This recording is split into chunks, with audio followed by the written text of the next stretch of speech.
Hello fans, welcome to another episode of the Cleveland Sports Show. I am your host, Darius Sethna. Thank you so much for taking some time out of your day to join me this week as we keep you updated with the most enthralling news right here on the Cleveland Sports Show. We have a lot to break down for you this week. Once again, Logan Purcell will be joining me in a few minutes. We're going to talk about the Indians. They've been playing much better baseball as recently. And we're going to talk about the NBA playoffs. Of course, the conference finals are now underway. They'll be tipping off this week. But we have to talk about how we got to these conference finals in the NBA, because that is an entirely different story in itself. We'll also keep you updated with what's going on in the WNBA, as well as the soccer tournament in Europe. UEFA Euro 2020 has been going on for a couple of weeks now, so I am going to tell you all about that to kick off our show, no pun intended there. Ladies and gentlemen, welcome to another edition of the Cleveland Sports Show right here on NordoniaHills.news with Darius Sethna.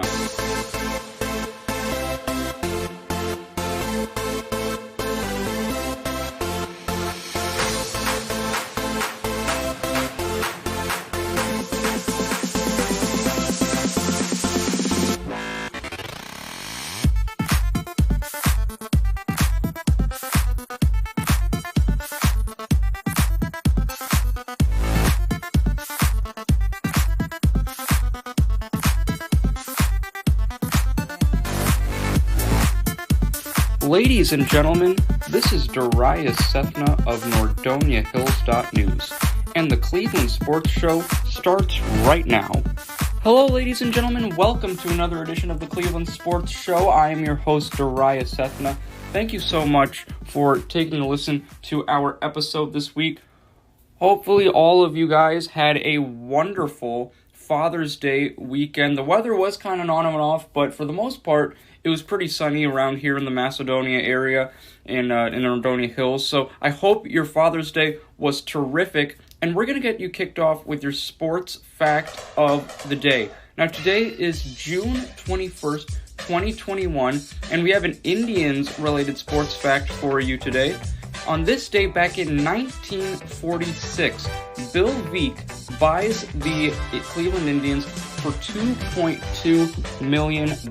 Now, a native of the Chicago area, Veeck was the general manager for the Cleveland Indians from 1946 to 1949, and he participated in building the World Series champion Cleveland Indian team that would go to win that World Series in 1948 against the Boston Braves in 6 games. Now, some notable players on that Indians team back in 1948 include these names of Don Black, Gene Bearden, Johnny Berardino, Allie Clark, Larry Doby, Hank Edwards, Bob Feller, all part of that 1948 World Series champion Cleveland Indians team that, as I mentioned, they defeated the Boston Braves in the 1948 World Series in 6 games for the Indians World Series championship, and you can thank Bill Veeck, who was the general manager at the time,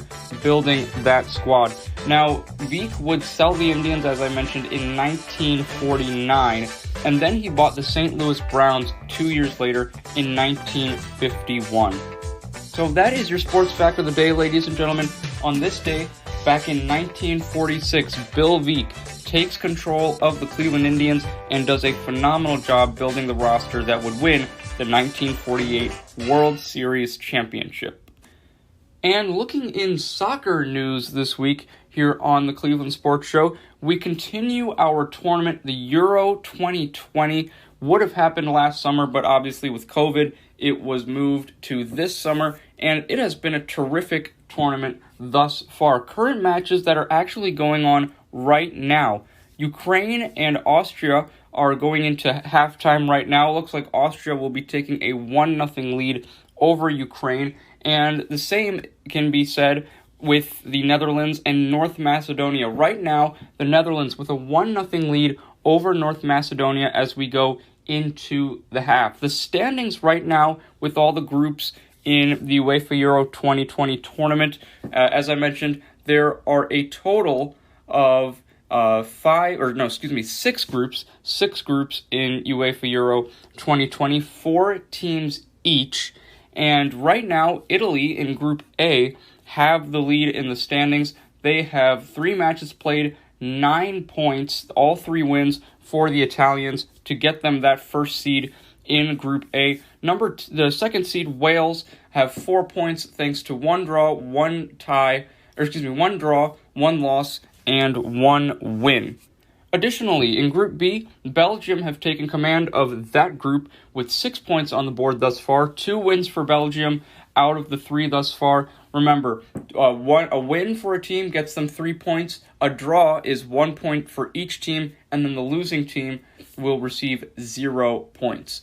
Russia in second place in Group B. 2 matches played for them. 1 win, 1 loss thus far for a combined total of 3 points. In Group C, the Netherlands and Austria have taken command as the top 2 seeds in that group.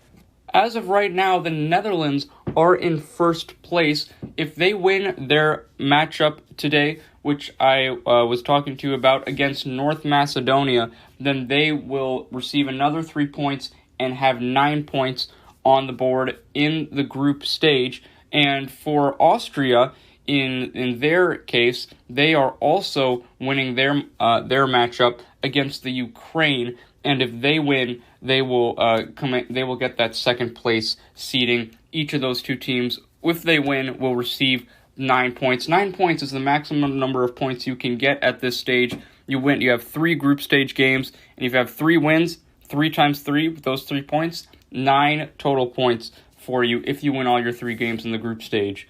Now, Czech Republic in Group D are at the tops of that group. They have 1 win, 1 draw for 4 points. However, England is right there. 2 matches played for England, 1 win, 1 draw for them. They also have a combined total of 4 points. The 2 teams will play each other tomorrow in the UEFA Euro tournament to see who will get that top spot for Group D. That is the so-called group of death with so many quality teams. You have the Czech Republic, England, Croatia, and Scotland, who are no joke themselves. They put up a great fight against England, tying them 0-0 this past Friday in London. Now in Group E, Sweden is in first place with 4 points thanks to 1 win and 1 draw. Slovakia, however, is right up there in second place. They have 3 points in the group thus far. 1 win, 1 loss for Slovakia. Spain and Poland take the bottom 2 group positions in Group E. And in our final group, Group F, France is in first place. They have 4 points, 1 win, 1 draw, no losses for them right now. They had a big win against Germany, who are in second place.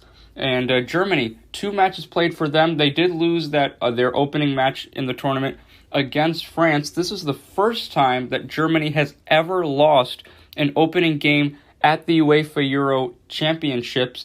It was an own goal by Mats Hummels in the first half that put Germany down 1-0, and they could just never recover from that, giving France the victory. Now, Portugal and Hungary, respectively, take third and fourth place in Group F. Portugal, led by Cristiano Ronaldo, the soccer superstar, they have 3 points right now on the board. 1 win, 1 loss for Portugal to get them that third place ranking in Group F. And then Hungary, they have 1 draw and 1 loss thus far. That draw giving them a point. They're going to need to win big in their final matchup at the UEFA Euro 2020 tournament, which will be on Wednesday against Germany at 3 p.m. Now, the group stage of the UEFA Euro tournament will conclude this week with the final group stage matches taking place. Today, Russia will be taking on Denmark. Finland will be going up against Belgium. Tomorrow, we have Croatia taking on Scotland, and that big matchup with the Czech Republic and England that I was talking about. Sweden will be going up against Poland on Wednesday, with Slovakia taking on Spain. 2 more matches on Wednesday as well, with Portugal going up against France. That is a rematch of the UEFA Euro 2016 championship game where Portugal upset France in Paris 1-0. That'll be a fun matchup to watch on Wednesday. And then I was talking about Germany taking on Hungary. That is the final group stage match in this week's group stage for the UEFA Euro tournament.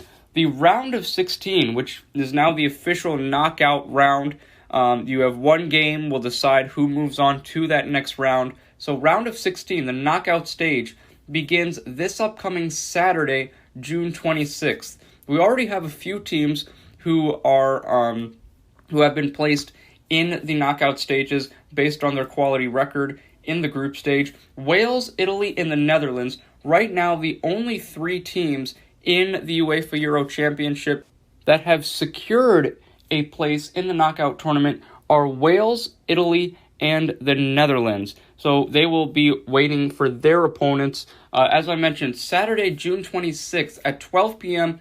is when that round of 16 stage of the tournament will commence. Wales will be taking on opponent we do not know yet. Italy will also be playing on June 26th at 3 p.m. That'll be that Saturday. Their opponent is yet to be determined as well.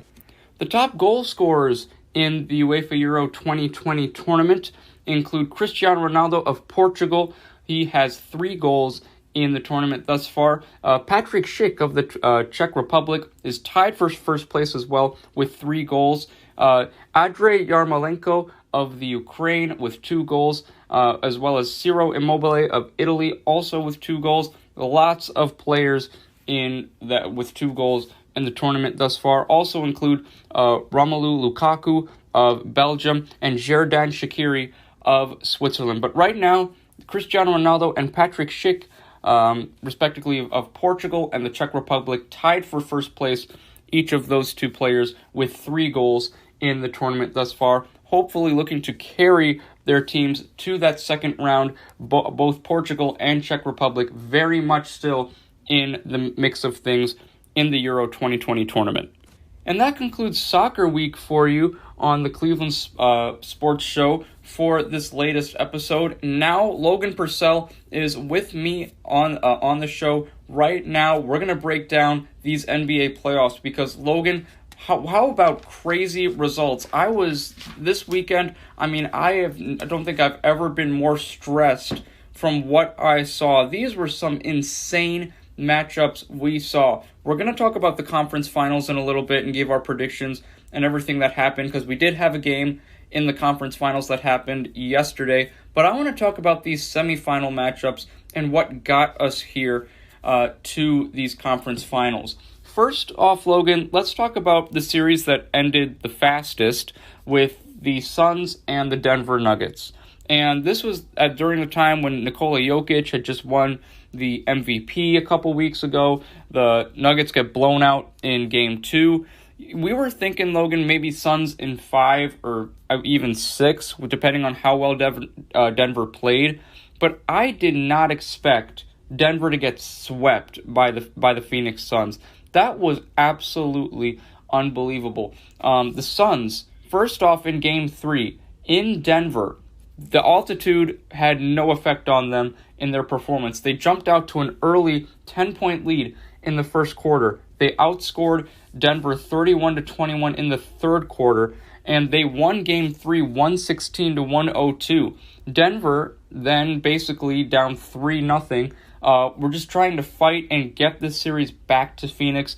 However, Chris Paul would not let them do so. And what a terrific scoring night for Chris Paul. 37 points and 7 assists on the night for CP3. Not only did he lead the team in scoring in Game 4, he led them in assists as well. All those efforts led to a 125-118 win for the Phoenix Suns in Game 4 in Denver to help them sweep the Nuggets and secure them a spot in the Western Conference Finals. So, Logan, let's break down this series real quick here, because this was a quick series. How surprised were you seeing the Suns sweep the Nuggets? Because I certainly thought the Nuggets had a lot more in them. So were you more impressed with how Phoenix played, or were you more surprised with just how lopsided this series was and how Denver really never was able to compete in this series? Well, a little bit of both. I was shocked to see the fact that it was a sweep. Like you mentioned, we were talking a lot about, gentlemen's sweep, maybe 6 games, but I mean, Phoenix and Devin Booker just took over that series from the rip. They went into Denver and they took care of business. So to me, how well Phoenix played was the bigger story than the poor play of the Nuggets. Because I was one of those people that was super high on Michael Porter Jr. and he didn't play well. Yeah. But in that same token, Devin Booker stepped up. This guy's real. He is a talent and he is a force to be reckoned with come these Western Conference Finals. And we're going to talk about Devin Booker and his great performance last night. But, Logan, before we move on to the next series, where do you think the Denver Nuggets need to go from here? Because obviously Jamal Murray being out certainly compromised them in many ways. But what do you think the Denver Nuggets need moving forward to continue to be able to be a threat in this Western Conference? Do they just need Jamal Murray to come back? Or do you think they need a few more pieces? And what do those pieces need to be? Well, I think that this team is missing a really true, versatile, all-around defensive player. Okay. I think scoring-wise, Michael Porter Jr., I know I talk highly of him and he didn't perform, but I think he's right on the cusp of that, stardom, yeah. Star player, yeah. I believe. Jamal Murray is Jamal Murray. We all know it. Jokic was the MVP of the NBA this past season. But if you notice, nobody on that team is a true dog defensively. The P.J. Tuckers of the world, Right. The Patrick Beverleys, those guys. I think this team needs one of those guys to truly be able to contend late postseason, Right. So I think if they get one of those guys, then this team could definitely be on their way to an NBA Finals next season. Yeah, I mean, and we'll see when Jamal Murray gets back. Denver's certainly going to be a contender in this Western Conference for years to come. But this year they were swept by the Phoenix Suns. And we'll get to the Suns in a little bit again. But, Logan, I want to break down the other Western Conference playoff series between the Utah Jazz and the Los Angeles Clippers. And the last time we talked, Logan, Game 1 had just finished. Paul George only scored 20 points. The Clippers lost by 3 in Game 1, 112-109. And then they lost again in Game 2 to Utah in Salt Lake City. It was just an all-around for the LA Clippers, Logan. I was just not really sure if they could really pull this out. But they were able to pull it out, heading back to the Staples Center in Game 3, down 2-0. Kawhi Leonard and Paul George, terrific. The Clippers win 132-106. When you look at the box score for Game 3 between the Jazz and the Clippers, 30-plus point games for both Paul George and Kawhi Leonard, and they just looked terrific. And then in Game 4, the Clippers tie the series in Los Angeles, winning that game. However, Kawhi Leonard goes down, even though they do tie the series. So then we learned that Kawhi Leonard would be unavailable for the rest of the series against the Utah Jazz. And then Paul George stepped up in Game 5 in Salt Lake City. With the series basically in the balance, the Clippers went to Salt Lake City and took care of business. 37 points for Paul George to lead the Clippers to a Game 5 victory to give them a 3-2 series lead. And then, Logan, Game 6, back in LA, the Clippers have a chance to close out the Jazz and go to their first ever franchise conference final appearance in the history of the franchise. And they're down by 25 in the third quarter and make an absolutely unbelievable run. They scored 41 points to just Utah's 19 in the third quarter, and they ran away with the game at the end. They end up winning Game 6, 131-119, and they close out the number 1 seed in the Western Conference. And so, Logan, the Clippers now in the Western Conference Finals, taking on the Suns, obviously. Have the playoff P comments, we always talking about he doesn't perform well in the playoffs. Has Paul George officially put all of that talk and that criticism to bed with how he basically has carried the Clippers in these last few games? And you can't forget about Terrence Mann either, who had a terrific 39-point performance in Game 6. So obviously Paul George has had some help, but the way he's individually performed, do you think that he has put those playoff P comments to bed? For the time being, yeah. But I mean, at the end of the day, All-Stars always get bashed. You know, all it takes is one more ring of bad games, and it's going to come right back. He needs to continue to play at an elite level if he wants those comments to truly hit the bed. Because, you know, at the end of the day, like I said, All-Stars and guys like that are always getting bashed. Right. You know, I mean, we saw Kevin Durant getting, you know, some love for his amazing performance in Game 7, but a lot of people also saying, you know, Kyrie Irving, you know, play. Right. You know what I mean? And right. I'm sure we'll get into that a little bit later, but yes. For sure, I mean, I think that Paul George, as of right now, is definitely playing on another level, and it's much, much needed after the horrific postseason he had last year. And I apologize, fans. In that third quarter, LA actually outscored Utah 41-22. I got my numbers a little bit mixed up there. I apologize. But nonetheless, the Clippers scored 81 points in the second half of Game 6 at home against Utah to rally back from a 25-point deficit in the third quarter. This is the first time in the 50-year history of the franchise that the Clippers are in the Western Conference Finals. Now, Logan, let's look at the Eastern Conference semifinals here. And I think these results were certainly much more surprising. Let's get started with the Nets versus Bucks. Now, last time we talked, Logan, the Nets were in cruise control in this series. They were up by, they won Game 2, 125-86. They were up by as many as 49 points in that game. And then Game 3, the Bucks won a nail-biter. This was a very low-scoring game in Game 3 between Brooklyn and Milwaukee. 86-83 was the final score. Bucks were able to pull it out. And then in Game 4, this was where the series really took its turn when Kyrie Irving hurt his ankle again when landing on the foot of Giannis Antetokounmpo. He reportedly left the Pfizer Forum wearing a boot, and he did not return for the rest of the series. The Bucks, with the home crowd and all the momentum behind them, ended up winning Game 4, 107-96, and tying the series. Giannis Antetokounmpo had a terrific performance with 34 points and 12 rebounds.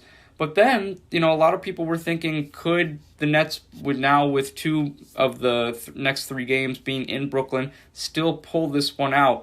And a lot of people after Game 5 said they certainly can after seeing how Kevin Durant performed. A 49-point performance for Kevin Durant to give the Nets a 114-108 victory without Kyrie Irving. James Harden did return, though, for Brooklyn, but he really was honestly a shell of himself. Only 5 points. He did have 8 assists, however, and 6 rebounds, but he did play 46 minutes. Although he didn't get his numbers in the scoring column that he usually does, he played a significant amount of minutes. Kevin Durant, as I mentioned, triple-double in this Game 5 win. 49 points, 17 rebounds, and 10 assists. He was all around. That was more of like a LeBron performance, the way he elevated his teammates and carried that team in Game 5. And in Game 6, the Nets had a chance to close out the Bucks in Milwaukee, but it certainly was not an easy task, Logan. The Bucks, with their home crowd behind them, pulled away in the fourth quarter to get a 104-89 win in Game 6. Now, Kyrie Irving still was not back. As I mentioned, he didn't return for the rest of the series. James Harden did look a little better last night. He had, in Game 6, he had 16 points and 5 rebounds to go along with the 7 assists in 40 minutes. Kevin Durant, 32 points and 11 rebounds in 40 minutes. However, it was not enough as Milwaukee defeated Brooklyn 104-89. And here's the game we have to talk about, Logan. Game 7 that took place this past weekend. The first Game 7 to go into an overtime, Logan, since 2006. And this was certainly a nail-biter in Brooklyn. Who the winner of this game moved on to the Eastern Conference Finals. Nets have not been to the Eastern Conference Finals since 2003. That was when they went all the way to the NBA Finals and lost to the San Antonio Spurs. Now, going back to Game 7 here, Milwaukee, in an absolute shocker, defeated the Brooklyn Nets 115-111. A terrific performance by Kevin Durant. In a Game 7, 48 points, 9 rebounds, 6 assists. This dude had been putting up his numbers the entire series. James Harden, with his best game in the series, 22 points, 9 rebounds, and 9 assists as well, playing 53 minutes. And how about this too, Logan? Bruce Brown, 14 points in 52 minutes for him to go along with 6 rebounds. But it was the Bucks that would prevail in overtime. Giannis Antetokounmpo, 40 points in 50 minutes to go along with 13 rebounds as well. Brook Lopez, 19 points in 46 minutes, had some timely buckets for Milwaukee. And Chris Middleton, in a game where Drew Holiday struggled in terms of scoring, Logan, only 13 points for Drew Holiday, Middleton really picked up the slack in the second half. He hit a critical bucket in the overtime period as well, that fadeaway, which helped secure the Bucks' victory in Game 7. So the Bucks, for the second time in the last 4 years, have moved on to the Eastern Conference Finals. The last time Milwaukee was in the Eastern Conference Finals was in 2019 when they lost in 6 games to the Toronto Raptors.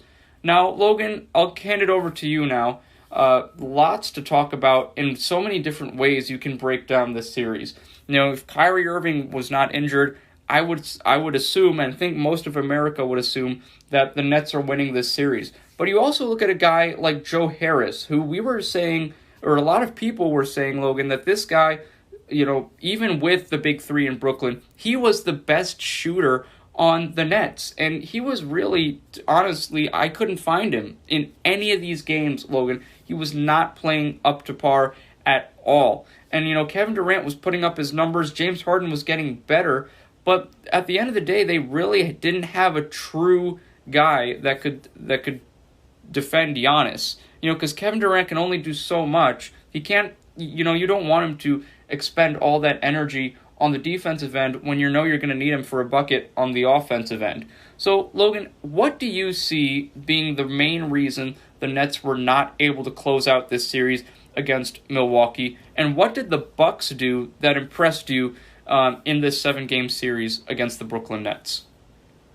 Well, there was a couple things. So, first off, I was definitely one of those people that did not expect Milwaukee to even take it 6 games. Right. After the first 2 games, I was like, 5. Yeah. 5 gentlemen sweep. Yep. Because, I'm not sure if you remember Game 2. It was a 39-point win. The Nets were up by 49 at one point in that game. Yeah, I remember that game. And James Harden didn't even play. Yes. And I was like, it's game, serious. But Kevin Durant put on heroic performances game in, game out. Giannis Antetokounmpo did his job. For me, Joe Harris's inability to shoot the ball in Game 7 and the lack of support from the outside killed them. Right. Kevin Durant, you mentioned it, absolutely elite in Game 7. Yeah, 48 points. The leading scorer of the game, 48 points. No help. And you mentioned how James Harden did put up, a solid 22 points, but for anybody that watched that game, it was very clear that it was a very, very quiet 22 points. Yeah. So, it just wasn't James Harden-like numbers. It really, really wasn't. To me, the Bucks, probably the biggest thing that I was impressed with, believe it or not, was P.J. Tucker. Yeah. His physicality defensively. And, you look at that, look at it too, Logan. I just wanted to bring this up too. P.J. Tucker is significantly shorter than Kevin Durant, and he was swiping the ball away from KD. That's not easy to do, and that toughness was certainly very much needed in Game 7. But that height disparity, that was really what impressed me the most with how P.J. Tucker handled himself against Kevin Durant on the defensive end. And P.J. Tucker has come time and time again to prove that he is one of the most lethal defenders in the NBA right now. Right. But what I would like to mention is anybody who watched Game 7 a couple nights ago, I'm not sure if you were able to watch the game or not, but I'd just like to put it out there that Giannis Antetokounmpo, late in the fourth quarter and even a little bit of overtime, in those close moments, didn't really want the ball. He looked gassed. They were showing a couple of times, Logan, he was breathing extremely heavily. The guy was gassed in, the third quarter, and he pulled it off. Yeah. That's true, but, it just seemed like he did not want the ball. It reminded me kind of watching Ben Simmons a little bit last night. Yeah. He would, like, there was a couple possessions. He would have an easy fast break. And I understand the driving and trying to draw attention, but if you're one-on-one inside the paint and you're probably in your 7 feet, I mean, you gotta go. And so, that's the only thing that I'd like to mention.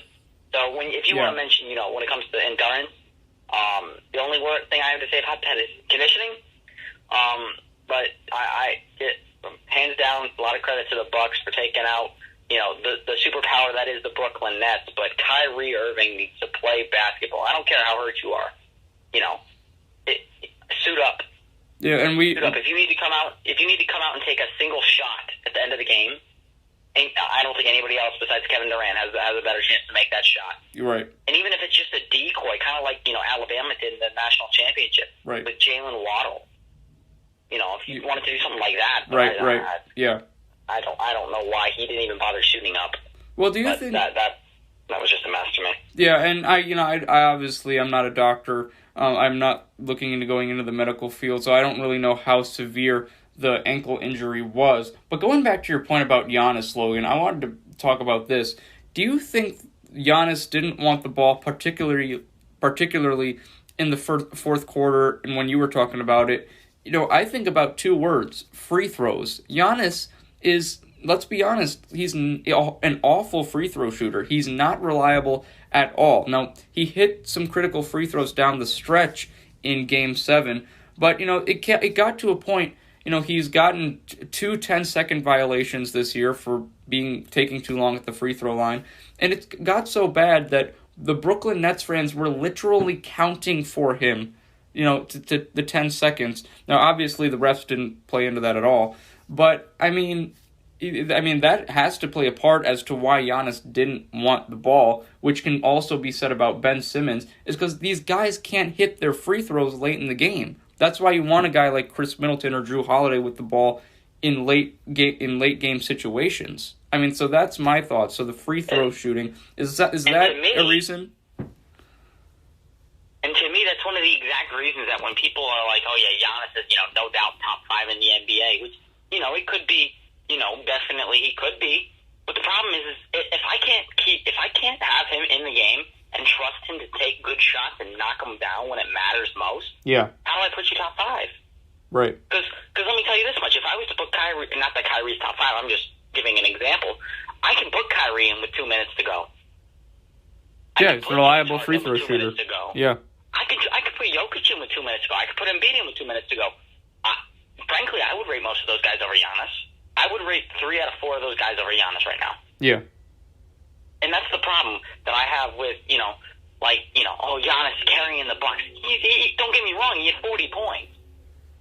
But go and look and see how many field goals he attempted and the numbers that he had in the fourth quarter and overtime. Because I guarantee you it was not the same as it was in the first 3 quarters of that game. Right. Yeah, and this is definitely going to be a story in the Eastern Conference Finals with a quality Atlanta team that Milwaukee's going to be going up against. That's a team that can shoot their free throws. So going down the stretch, can Giannis, can he somewhat improve and get the Bucks to the finals? That's definitely going to be an intriguing series. We'll get to that in a few minutes here. But yeah, right now, Logan, Bucks have defeated the Nets. Nets are out of the playoffs. I can't believe I'm saying that. They didn't even make the conference finals, and they're already out. So when you look at the Brooklyn Nets, Logan, this season, would you call this season as a disappointment because they didn't get to the conference finals? Or do you think that, because let's face it, too, they still had Kevin Durant, they still had an improving James Harden. Game by game, he was getting better. He was looking better. And Kyrie Irving obviously wasn't there. So even with all of that, would you still call this Brooklyn Nets season a disappointment because they didn't get to the NBA, or the conference finals even? Because this is a team I was picking to go all the way and win the championship. So what are your thoughts on that? Yeah, this is probably the biggest disappointment of any postseason in a long time. Because, this is a team that was built to win a championship. And they could not do it. They couldn't even get out of the second round. Oh my goodness. Do you think they would have? Do Do you think they would have gotten out of the second round if Kyrie was healthy? Because I believe they would have gotten to the conference finals. I think they would have gotten out of the second round had Kyrie played hurt. Okay. I do. Yeah. Because think about it. The problem is, if you paid attention at all, like Bruce Brown, you mentioned he played 52 minutes, right? Right. Something like that, right? Yeah. 50-something minutes. If anybody who watched the game, if you watched the way they defended Bruce Brown when he had the ball, it looked like they were guarding Ben Simmons. There was nobody on him. Yeah.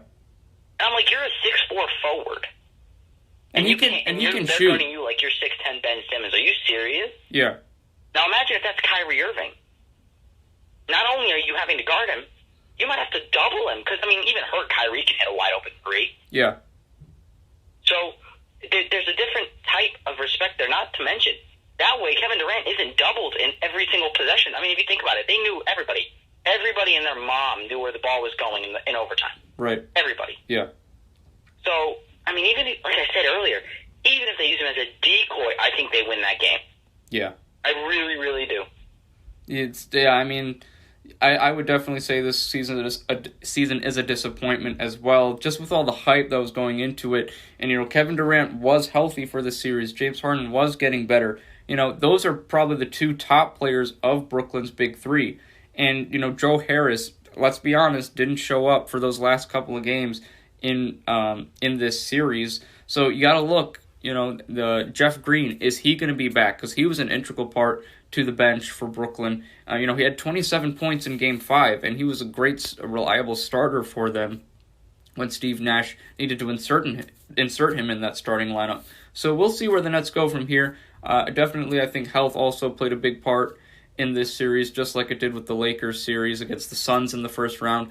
But we shall see what the Bucks do going into these conference finals. Speaking of the conference finals, Logan, another team that has made the conference finals, the Atlanta Hawks. Logan, this team just continues to surprise people. They were the more talented team against the New York Knicks. Let's be honest here. The better offensive team, they showed that for 5 games. I did not think that they were better, and I still don't think that they were better than this Philadelphia 76ers team. I just think that the Philadelphia 76ers did not do a great job in handling this series late game in these losses. Let's look at, Logan, this was a series that Philly was up 2-1 after 3 games. And we go to Game 4 in Atlanta, Sixers up 2-1. They have a chance to take a commanding 3-1 lead.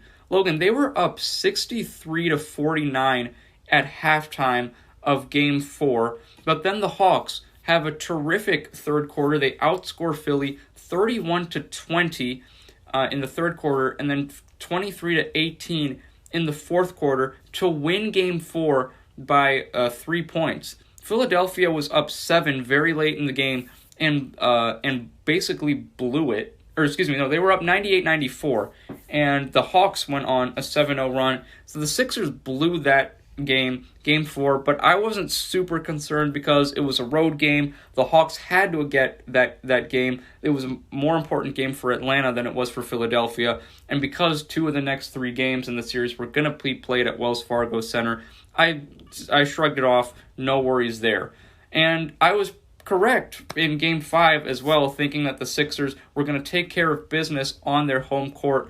But my goodness, Logan, the Philadelphia 76ers, when you talk about a fourth quarter collapse in Game 5, this is what I'm talking about. 40-19 fourth quarter in favor of the Atlanta Hawks. They were down by as many as 18 points. They were down by 18 points at the end of the third quarter, down by as many as 26, and they come back in the fourth quarter, outscore Philadelphia 40-19, and they win Game 5, 109-106. And this is when people were really starting to get concerned about that Simmons and Joel Embiid duo. And in Game 6, everything was on the line for the Philadelphia 76ers. It was a very tight game back in Atlanta for Game 6. But however, Philadelphia did pull it out 104-99. Joel Embiid, 22 minutes, still suffering a little bit from that knee injury. 22 points in 38 minutes to go along with 13 rebounds. Tobias Harris and Seth Curry, the two leading scorers for Philadelphia in Game 6, each of them with 24. Tyrese Maxey, a huge performance off the bench for the Sixers. He had 16 points in 29 minutes to go along with 7 rebounds as well. He is definitely going to be a bright piece for the Sixers in their future. But we go to Game 7 now, with Philadelphia winning Game 6 in Atlanta, 104-99, a huge win on the road. Last night was really the night that showed me that this Simmons-Embiid duo just cannot work, Logan. We look at the Sixers, right? Ben Simmons. When was the last time this guy scored in double digits, Logan? He had 5 points. He did have 13 assists and only 8 rebounds in 36 minutes. That's your starting point guard, Logan. And I know that, Ben Simmons, to me, if he can get a jump shot, he's going to be the next LeBron. He can do literally everything else except shoot the basketball.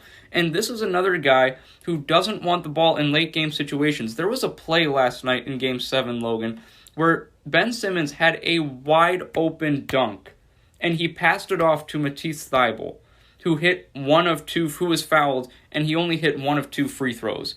So you're giving up 2 points to get a more reliable free throw shooter who only hit 1 free throw. And that's, to me, the moment where I knew the 76ers, this just is not going to work anymore. Joel Embiid, 31 points and 11 rebounds, so he had a double-double in 41 minutes. Tobias Harris had 24 points in 45 minutes, so, they were doing their job. Seth Curry hit some shots, had 16 points, 2 assists for him. But I just look at the big story for me, it has to be Ben Simmons. I don't know how, Logan, we can just ignore that and say the 76ers are going to be fine, because I think some changes need to come with Ben Simmons. I'm not saying Ben Simmons is a scrub or he can't play. I said he can do everything else brilliantly except shoot the basketball. And it came detrimental in this Game 7 loss for the 76ers. The Hawks once again go to Philadelphia and win. They won Game 7 103-96, but we can talk about the collapse of the Sixers all we want, but we need to look at how well these Hawks played. In a not a great shooting performance for Trae Young last night in Game 7, Logan, but he did finish with 21 points and 10 assists, extremely reliable from the free throw line. And Kevin Huerter of Atlanta stepped up big time. 27 points in 40 minutes for Huerter to go along with 7 rebounds as well. John Collins, not the greatest game, but he did have 14 points and 16 rebounds in 41 minutes.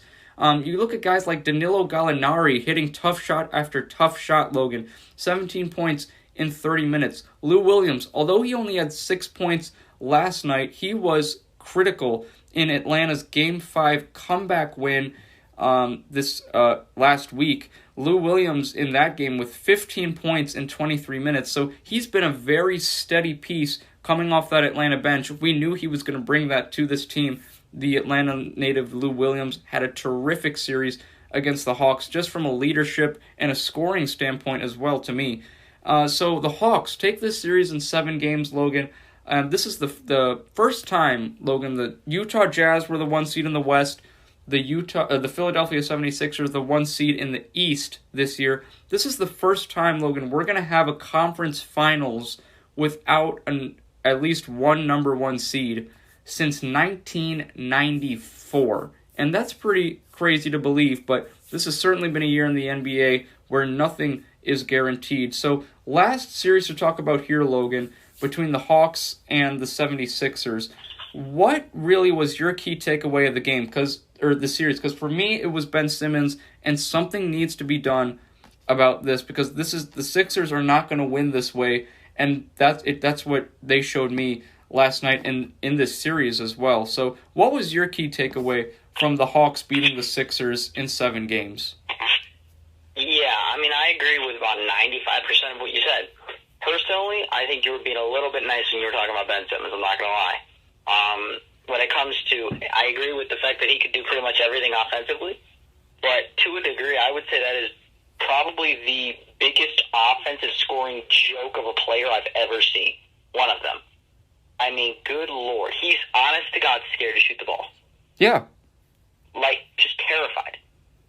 I mean, like, this guy, it's not like, it's some rookie contract. He hasn't been paid yet. He's on a max contract. Yeah. He's getting paid the maximum amount of money he possibly can. It's not, and he can't even shoot free throws. Understand. Yeah. He is the biggest joke offensively in the NBA right now when it comes to scoring. I'm sorry. It's just the truth. He can't shoot. He doesn't want to shoot anything outside of 4 feet away from the basket. And, the NBA on TNT guys last night were talking about this too, Logan, in the post game. It's not like Ben Simmons is a forward. Forwards, they're not the primary ball handler. They're not as great shooting free throws as the guards are. Logan, Ben Simmons is the starting point guard of the Philadelphia 76ers.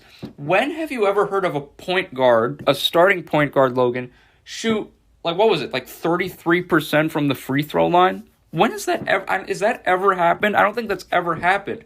It's Ben Simmons is the facilitator. I don't think anybody has ever shot 33% from the line, regardless of the position. Yeah, I mean, especially from your starting point guard, too. This is a guy who has to facilitate the offense, and he's got in a league today where the point guards are some of them are the main scorers on the team.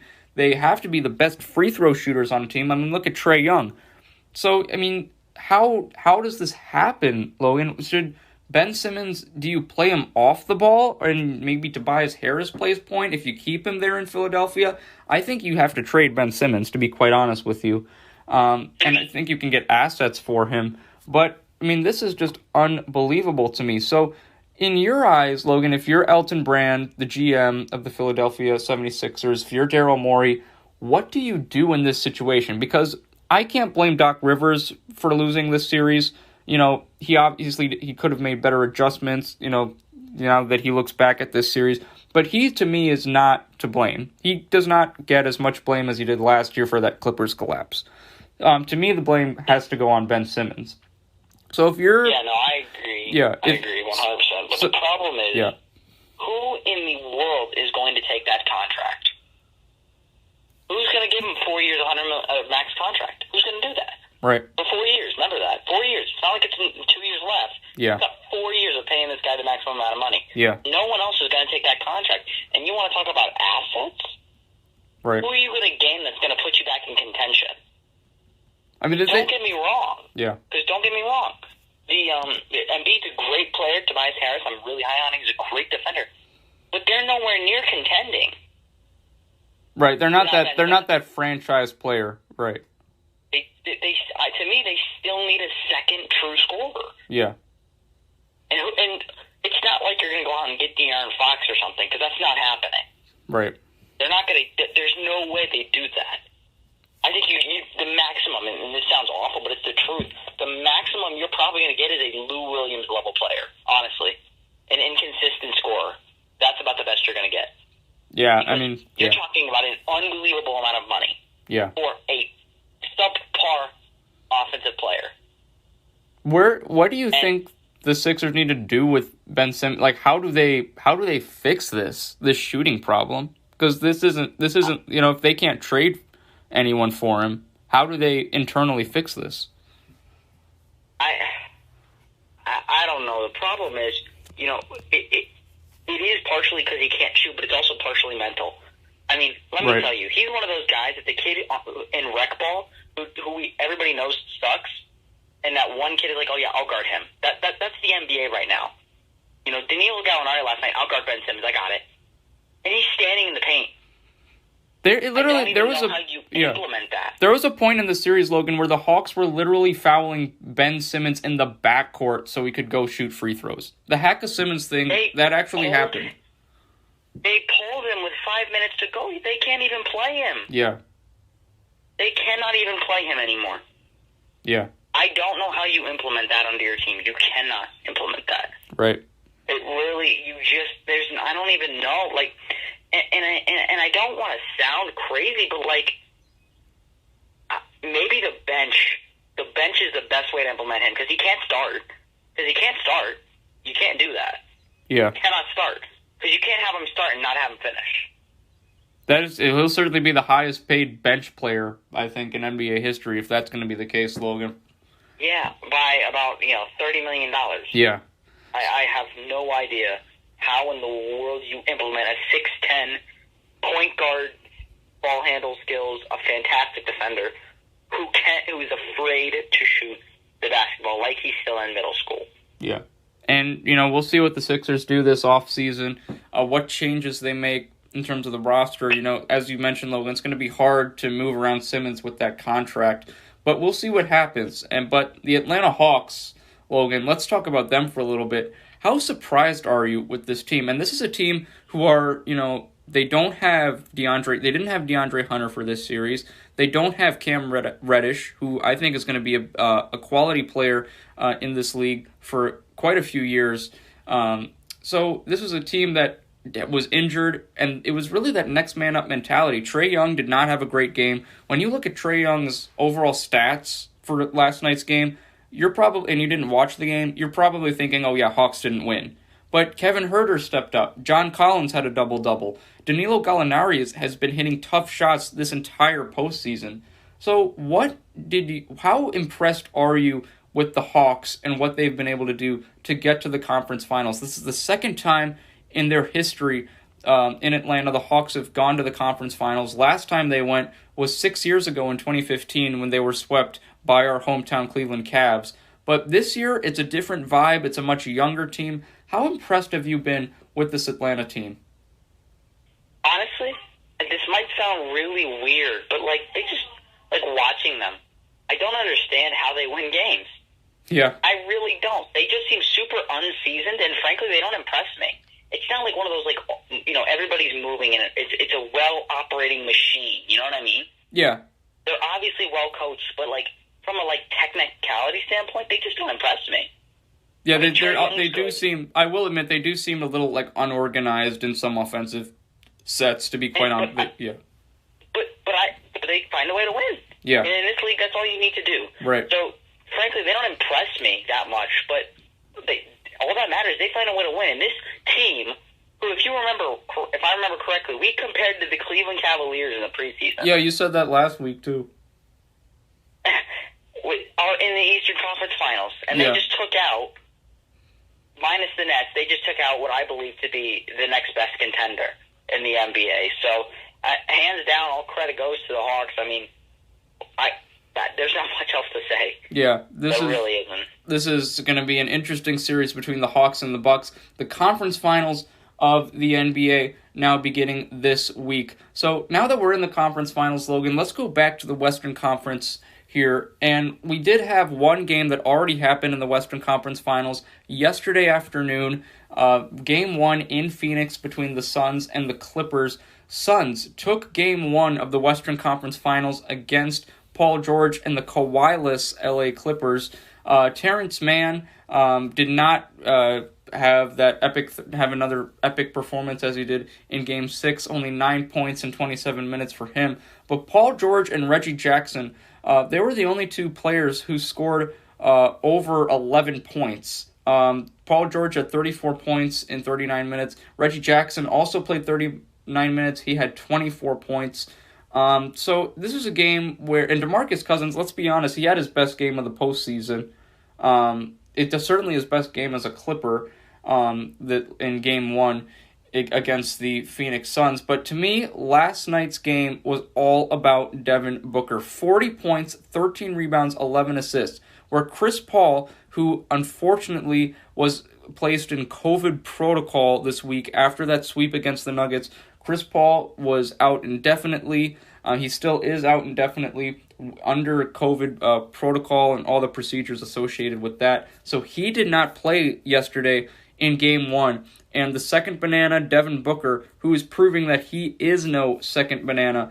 40 points for Booker and 13 rebounds and 11 assists in 44 minutes. A triple-double for Devin Booker. Not only was he elite at scoring, Logan, he also dished out the ball. He got his other teammates involved. Jay Crowder, 13 points. DeAndre Ayton, 20 huge points. Cameron Johnson, 12 points. Cameron Payne, he got the start in place of Chris Paul. He had 9 assists and 11 points in 29 minutes. this is a Suns team that is very well balanced. Monty Williams has done a terrific job coaching this team. And for the Clippers, to me, it really was just they were tired. Marcus Morris Sr., only 6 points in 21 minutes. That's not going to get it done. Nick Batum, only 5 points in 37 minutes. It was really Paul George and Reggie Jackson that were keeping LA in the game. So, Logan, when you look at this game one, do you think this is how the series is going to play out? Phoenix, do you believe that Phoenix is the better team, or do you think the Clippers just had an off night? Well, I mean, minus Kawhi Leonard, the Suns are the better team. Kawhi Leonard, in my opinion, is the second best player in the series, with Devin Booker playing on another level as of right now. He is one of those guys that is a true postseason performer. At the end of the day, I think that the Suns will prevail in this series. I think the Suns are going to be going to the NBA Finals. Yeah. Paul George has played well. We talked about him earlier with the fantastic semifinal series. Right. But I don't.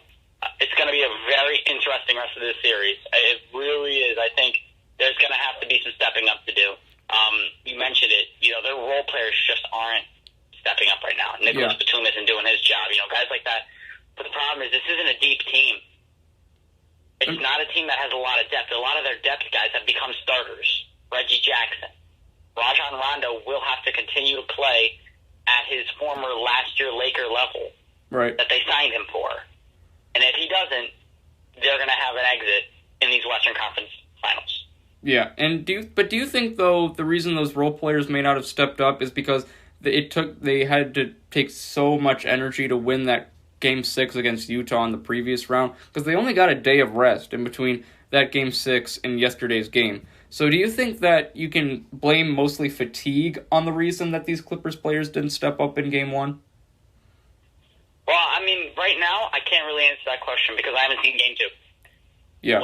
Come Game 2, we will know the answer to that. If they play crap again, then we're going to know exactly why they played crap, and it's because they're not that good. And if somebody steps up or a couple guys step up, then we know it's fatigue. And but either way, these guys are paid the big bucks for a reason. They're paid, these multi-million dollars a year to win basketball games and play well regardless of the circumstances. Right. And we'll see what happens. Game 2 between the Clippers and Suns will be from Phoenix, Arizona, tomorrow at 9 p.m. Eastern Time. Will we head back to Los Angeles with this series tied at 1? Or will Phoenix have a commanding 2-0 lead going to the Staples Center for Game 3? Let's look at the Eastern Conference Finals now, Logan. Hawks-Bucks. This is certainly a series that a lot of people were not expecting to see. I think one team, a lot of people were saying, yes, I can definitely see them getting there. The other team, the Atlanta Hawks, no one thought that they were going to get to this point. So really, at this point, I believe that the Hawks are just playing with house money and are going to just compete and just try to win games at the end of the day, because they really have no pressure. All the pressure in this series, to me, Logan, is on the Milwaukee Bucks, because they have not made the NBA Finals since Giannis has been there, and now that Giannis has had back-to-back MVPs, a Defensive Player of the Year, he now has help with Chris Middleton and Drew Holiday. Now it's the time, Logan, for Giannis to make that next step and head to the NBA Finals. Because right now, the road to the NBA championship is wide open. There's no reason the Bucks cannot win the NBA title this year. If they play either the Suns or the Clippers, they have a chance against either of those two teams for sure, and might even be the favorites over them. So, Logan, when you look at this Hawks-Bucks series, what are your thoughts? Because I'm thinking, possibly if I'm a logical NBA fan here, I would say Bucks in 5. But I said Sixers in 6 last time, and look what happened to that pick. So you never know when or how the Atlanta Hawks are going to win a game. But with the Bucks having home court advantage in this series at the first 2 games being at Pfizer Forum in Milwaukee, how do you see this Eastern Conference series, this final series, playing out? Who wins the series? How many games? And what are you expecting from certain players? Well, in this series, I expect I like the Bucks in this one. I'll tell you that much. Yeah. I know I was huge. I was talking about the Hawks and how they didn't really impress me. But I still think they've got a chance to compete. Yeah. I'm going to give them 2 games in the series. and Giannis Antetokounmpo, as well as Chris Middleton, are going to get the job done when it matters most. So I have them taking the series in 6. And what are you expecting from Giannis, to be specific, in this series? Because let's be honest, I don't see anyone on the Atlanta Hawks who can truly stop Giannis Antetokounmpo from getting to the basket. And he's going to have to improve that free throw shooting without a doubt. But what are you expecting from Giannis in this series to help Milwaukee possibly get to the finals? Well, I need Giannis to be more aggressive. I need him to stop being so scared to shoot the ball into the game, because he has to be able to finish when it matters most.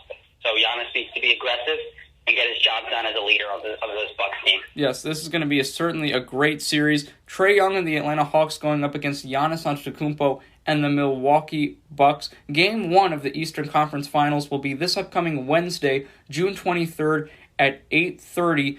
Game 1 from Pfizer Forum in Milwaukee, Wisconsin. Should be a great series, so get your popcorn ready and enjoy the Eastern Conference Finals. Well, that concludes NBA playoff news this week, Logan. I do want to remind fans that if you were unaware, the NBA Draft Lottery will be this upcoming Tuesday on ESPN at 8:30. We will see what number pick the lower level teams in the league will get in this year's NBA draft. Now, the NBA draft itself will be July 29th, 2021, from Barclays Center in Brooklyn, New York. This NBA draft lottery, we will see what number picks the teams will receive. The last 2 years, our hometown Cleveland Cavaliers have gotten the 5th pick, and they respectively in 2019 chose Darius Garland. In 2020, last year's draft, they chose Isaac Okoro. So we'll see. Hopefully the Cavs can get a higher number and get a franchise talent, get some and make some noise in Cleveland this year. Certainly need that here in the Cleveland area. I would love to have the Cavs with a high draft pick, possibly number 1. You never know. The Cavs certainly have a chance of getting that number 1 pick. We'll see what happens in the draft lottery. Well, July 29th, 2021 is the NBA draft. And in basketball news as well, the WNBA, let's take a look at the standings there real quick. The Connecticut Sun have lost 3 in a row, but they're still on top in the Eastern Conference. The New York Liberty, 7 wins, 6 losses for them. They won their most recent game against the LA Sparks. Now, the New York Liberty's most recent game was a big game because it marked the 25th anniversary of the inaugural WNBA game. Now, the first WNBA game was actually played on June 21st, 1997. And the first ever bucket was scored by Los Angeles' Penny Toller. The game was played by the New York Liberty and the Los Angeles Sparks. New York won the game 67-57, and as I mentioned, Penny Toller scored the first basket in league history, and New York, the first team to win a WNBA game. And going up into the standings, as I mentioned, the New York Liberty with a big win yesterday over the LA Sparks, 76-73. The Liberty now 7 wins, 6 losses. They're in second place in the Eastern Conference. The Chicago Sky, now with Candace Parker back, have been on a roll. They've won 5 in a row and are 5-5 in their last 10 games. In the Western Conference, the Seattle Storm have the league's best record with 12 wins and 2 losses. The Las Vegas Aces, 10 wins and 3 losses. They're in second place in the Western Conference. And then the Dallas Wings they're in third place with 6 wins and 7 losses. They're 5-5 in their last 10 games. Upcoming games in the WNBA this week. No games today, but tomorrow we have 3 games for you. The Chicago Sky going up against the New York Liberty, the Dallas Wings taking on the Sun, and then the Mystics will be going up against the Seattle Storm. Wednesday, the Minnesota Lynx will be going up against the Atlanta Dream at 7 p.m. And that concludes basketball news for you this week, ladies and gentlemen. Let's go to our final topic of discussion for the podcast this week, the Cleveland Indians. And Logan, this has been, the Indians have been playing much better baseball as of late. If we take a look at the standings here, the Indians, they're now 39-30 on the season, 39 wins, 30 losses. They're 20-13 at home, 19-17 on the road. They have the best record in the AL Central Division in a team's last 10 games. They're 7-3 in their last 10 games, and they're only 2.5 games behind the Chicago White Sox for that first place spot. And for the Indians, Eli Morgan has taken the mound, pitching for them, and he's been rather solid for the team. He has an ERA of about 12.79 right now, and he will be getting the start tonight against the Chicago Cubs, who the Indians will be going up against today at 8:05. The Indians with a couple of wins at home against Baltimore, 4 wins to be exact, not a couple, 4 games against Baltimore, all 4 wins for the Indians. The Indians then traveled to Pittsburgh for 3 matchups against the Pirates. Now, the Pirates took 2 of the first 3 matchups. However, yesterday, the Indians got a big win on Father's Day against the Pirates, winning 2-1. In the 7th inning, they broke the deadlock with the score at one run apiece. Indians break that deadlock, winning the game 2-1. And they are now 39-30. They'll be in Chicago for 2 games against the Cubs before heading to Minnesota for 4 games against the Twins. And as I mentioned, Logan, Eli Morgan getting the start tonight again for the Indians on the pitcher's mound. So with the Indians being 7-3 now, Logan, in their last 10 games, how do you feel? Do you feel more confident with the Indians and how they've been playing? Because last episode we were talking about Terry Francona not being able to make adjustments, and should he be on the hot seat? But, now is the perfect time for the Indians to be getting results. They're only 2.5 games behind the White Sox, so the Indians definitely have some momentum going into these next few games. So how do you feel about how the Indians have been playing in Eli Morgan's performances? I'm much more impressed with the Indians, especially from a batting standpoint. They've been putting up a lot more runs consistently, even if they haven't been in wins. They've still been putting up a good amount of runs, even, compared to earlier in the season when, we talked about inconsistency, especially a couple of weeks ago. We talked about they were having, 1-2 runs, and then they'd have 18. Or they'd have, 13, and then 1-2 again. And then we'd just get inconsistency over and over again, game by game by game. I see a little bit more consistency, which is exactly what we needed to see. I think the last time we talked, the Indians were down 4.5 games from the White Sox, and they've finally, started to make that little bit jump to trying to take recontrol the AL Central. So I've been a lot more impressed with the adjustments in game and, through the course of the series as well from Francona. So right now his seat just cooled down a little bit, but, I'm not taking him off yet. So the Indians' next couple of games, Logan, they'll have 2 games against the Cubs in Chicago. Then they'll be going up against the Minnesota Twins, who, despite being 6-4 in their last 10 games, they still have a record of only 30 wins and 41 losses, and they have 4 games against Minnesota. And I definitely think the Indians can pull off at least 1 win in Chicago against the Cubs. So I'm expecting some quality baseball and some positive results for the Indians these next coming games. Do you feel the same way? And what do you want to see from the Indians in these games against the Cubs and the Twins? Yeah, no, I definitely can imagine at least one, if not both of the games in Chicago being taken. But when it comes to the Twins, I want to see at least 2 out of 4. They've been really hot, so that's why I'm going to give them a little bit of a break and not say you have to win the series. But, a split of a series wouldn't be awful against a team like the Twins, who have been pretty famous this season for having hot and cold spells. So when it comes to wins, I'd like 1 and then 2 in each series. Yeah. And then preferably I'd like to see all of the games to have more than 4 runs scored, if possible. And, even if that means, you have to lack a little bit in the pitching rotation, I want to see 4 runs scored at least, like I said, 6 out of the 7 games. Yeah. 5 out of 6 games. How have you felt, Logan, about Eli Morgan's performance so far? He's played a couple of games with the Indians. He'll be getting the start again tonight against Chicago. How do you feel he's been performing for the team? I think he's been pretty well. I think he's been playing really well, but I think he's got to continue to play well if this Indians rotation is going to get any better, because they badly need a deeper rotation and guys that can go deeper in innings. So if he can continue to play at the level that he is, it would be a huge step in the right direction. I think it would take a lot of pressure off Francona. Yeah, and what a time for Terry Francona to start getting some games in the win column, and hopefully he can get some more before July starts, with the Indians taking on the Cubs today at 8:05 p.m. Eastern Time from Wrigley Field in Chicago. The Indians then will play the Cubs again tomorrow at that same time, same venue. Hopefully can get 2 wins in Chicago. The Indians then will be in Minneapolis for 4 games against the Minnesota Twins before returning back home to Progressive Field on Monday, June 28th, where they will have a 3-game homestand against the Detroit Tigers before having a 4-game